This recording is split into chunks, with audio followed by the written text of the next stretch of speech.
1, 2, 3, 4. If you can do all your stuff, what can figure it out? That's how it chooses you. Hello, Teresa. Hello, Claire and everyone. Welcome to my living room and the podcast It Chooses You. Smidgen edition. Smidge edition. Dun dun dun. So, this is just a little bite of pop culture we like to do of a Sunday. And I've been excited about this for a little bit. You have. It's my turn this week. I've been trying to talk to Claire about it, and she's like, yeah, just tell me on the episode. She's very supportive, but when we're not recording, she's like, save it. Talk about it later. Save the good shit for the people. We've hollowed out our relationship, and everything now belongs to you. And when we talk to each other, we try not to be entertaining so that we can make sure that you get it. How can we monetize our friendship? That's the question we ask ourselves. That's the right question. And the answer is just by doing this, by being vaguely entertaining for you together. So I've been excited for a while, but she has, as we've said, she's not allowed me to talk about it. So now I get to talk about it. And I woke up with a big smile on my face because finally I get to share with you my close reading of the Billy Joel classic, Only the Good Die Young. Oh, yeah. Been very, very interested. So heard it in a place I was, probably a grocery store. And then it would not get out of my head because, as we know, it's a catchy ass song. Very upbeat, major key, very exciting. So it was a hit off the 1977 album The Stranger, which according to Billy Joel fan consensus is his best album. And I think for sure the one that made him Billy Joel. I am a Billy Joel fan, and I would 100% agree with that. The Stranger is a genius album. So yes, that Claire and the internet agree. For once. If you don't know the indie artist called Billy Joel, if you just want to dip your toe into something super edgy and fringe and no one's going to know who you're talking about when you tell them that you're listening to Billy Joel, go ahead and check out an album called The Stranger. It got stuck in my head, which at first annoyed me. And then it's like the first moments, you're like, oh, this is a catchy song. This is fine. And then like on day 3, you're like, what the hell? I don't need to hear Only the Good Die Young for 3 days. What? But then I was like, oh, but I guess I do, actually. I guess I do need to hear it. It's your subconscious trying to tell you something. That's right. Look closer. And you did. And I did. And now we have an episode based on it. That's right. And I said, oh, okay, there's something else here. Awesome.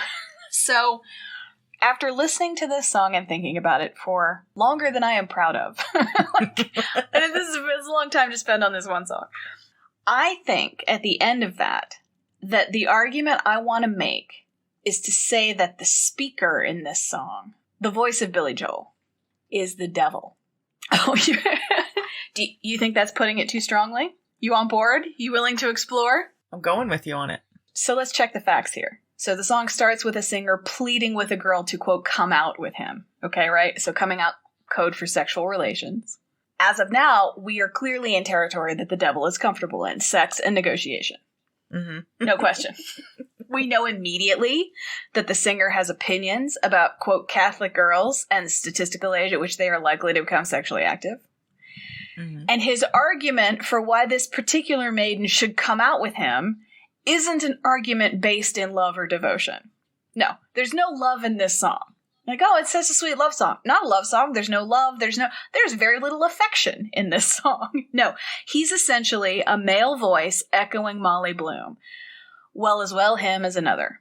I might as well be the one. Okay, so then the singer throws all of Virginia's Catholicism in her face. She's brainwashed. She does exactly what she's told. She's so protected. It's like she's in prison, and the implication is she doesn't realize it. And why doesn't she want to have sex with him? He thinks it's because she's heard things about the kids he hangs out with. And honestly, like, it's at this point where I first got the message that the singer is the devil, because if he had the kind of relationship with Virginia where sex might be on the table, like, naturally, as a product of feelings that you share, presumably she would know his friends and know whether or not to believe the things people say about them. Right. This part of the song, it makes it seem like he's essentially cold calling her for sex. Like, yeah. What about me? Why not me? Let's just, come on. Well, let's acknowledge the significance of the name Virginia, which is the Virgin Mary, Virgin, right? That is no accident. Yes, no question. And when she doesn't respond immediately in the affirmative to his, exhortation to come out, he revs up his negging. So now he says she's actively hiding herself away.